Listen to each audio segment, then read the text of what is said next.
वफादार जादुई कुत्ता। एक गांव में चंदन नाम का व्यक्ति रहता था। वो गांव के मंदिर में प्रसाद बेचने की दुकान लगाता था। प्रसाद बेचकर जब भी पैसे मिलते वो उसी से अपना गुजारा करता। चंदन की आर्थिक स्थिति अच्छी नहीं थी, परंतु मन का वो बहुत साफ और दयावान इंसान था। एक दिन मंदिर के बाहर एक छोटा सा कुत्ता घायल पड़ा था और वो दर्द में करहा रहा था। वो बहुत गंदा दिख रहा था, इसलिए वहां आने जाने वाले लोगों ने उस पे ध्यान नहीं दिया और उसे उठाया भी नहीं। चंदन जब अपनी दुकान बंद कर मंदिर के बाहर निकला तो उसने उस कुत्ते को देखा और झट से उठा लिया और अपने घर जाकर उसकी मरहम पट्टी की, उसे नहलाया, अपने हिस्से का खाना भी दिया। फिर धीरे धीरे उसकी तबीयत ठीक होने लगी और चंदन ने प्यार से उसका नाम गोपी रख दिया। एक दिन चंदन की पत्नी चंदन से बोली, अपना बेटा बड़ा हो रहा है, उसे स्कूल भेजना चाहिए।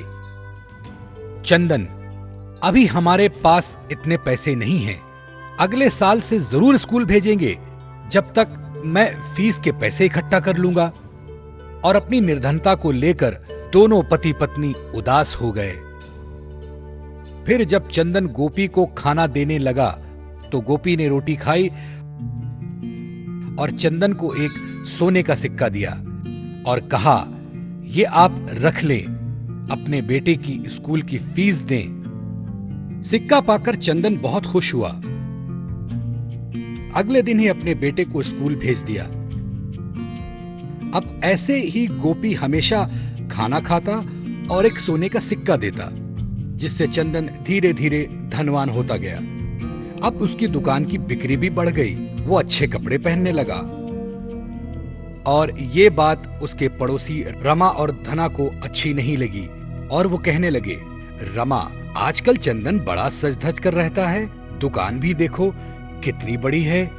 धना, हाँ हाँ सही कह रही हो, कुछ तो बात है। चलो इसके घर चलकर पता करें। और वो दोनों चुपके से रात में चंदन के घर जाते हैं और देखते हैं कि कुत्ते को रोटी देकर एक सोने का सिक्का मिल रहा है।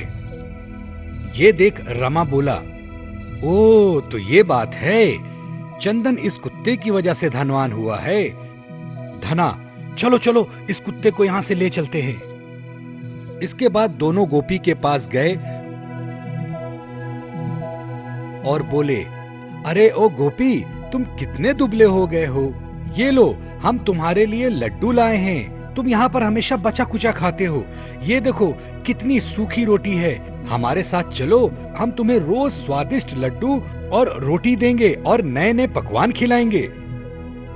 फिर गोपी ने जैसे ही लड्डू खाकर खत्म किया तो रमा और धना के सर पर पत्थर गिरने लगे। धना और रमा, अरे अरे अरे ये क्या कर रहे हो, सोने के सिक्के देने के बजाय पत्थर। गोपी, क्योंकि तुम इसी के लायक हो, तुम दोनों बहुत ही लालची हो और स्वार्थी भी हो। जब मैं मंदिर के बाहर घायल पड़ा था तो तुम दोनों ने गंदा कुत्ता कहकर मुझे वहां मेरी हालत पे छोड़ दिया, लेकिन जब तुम्हें पता चला कि मैं जादुई कुत्ता हूं तो तुम आकर मेरी चापलूसी कर रहे हो। चंदन बहुत ही अच्छा और धनवान व्यक्ति है, उसने ही मेरी जान बचाई और वो सच में मुझसे प्रेम करता है, इसीलिए मैं उसका वफादार हूँ, समझे? अब जाओ यहाँ से, दोबारा तुम यहाँ पर दिखे तो तुम्हारी खैर नहीं। और ये कहकर गोपी ने दोनों को वहां से भगा दिया। एक दिन मंदिर में बहुत बड़ी पूजा होने वाली थी। प्रसाद बनने का बहुत बड़ा ऑर्डर चंदन को मिला। तभी धना और रमा ने कहा, मेरे पास एक योजना है, हम पूजा के एक दिन पहले उसकी दुकान का सारा प्रसाद चुरा लेंगे, फिर पूजा के लिए प्रसाद नहीं मिलेगा तो लोग चंदन पर गुस्सा होंगे और उसे गांव से निकाल देंगे और तब हम कुत्ते को भी रख लेंगे। और ऐसे ही योजना बनाकर एक रात धना और रमा चंदन की दुकान में चोरी करने घुसे। गोपी एक जादुई कुत्ता था तो उसने ये सब देख लिया और जल्दी से चंदन को उठाकर दुकान तक ले गया और चंदन ने दुकान बाहर से बंद कर दी। और गांव के मुखिया और सभी लोगों को वहां बुलाकर उनकी हरकत के बारे में बताया। गांव के मुखिया ने धना और रमा को गांव से बाहर निकाल दिया। सभी लोग खुशी खुशी रहने लगे।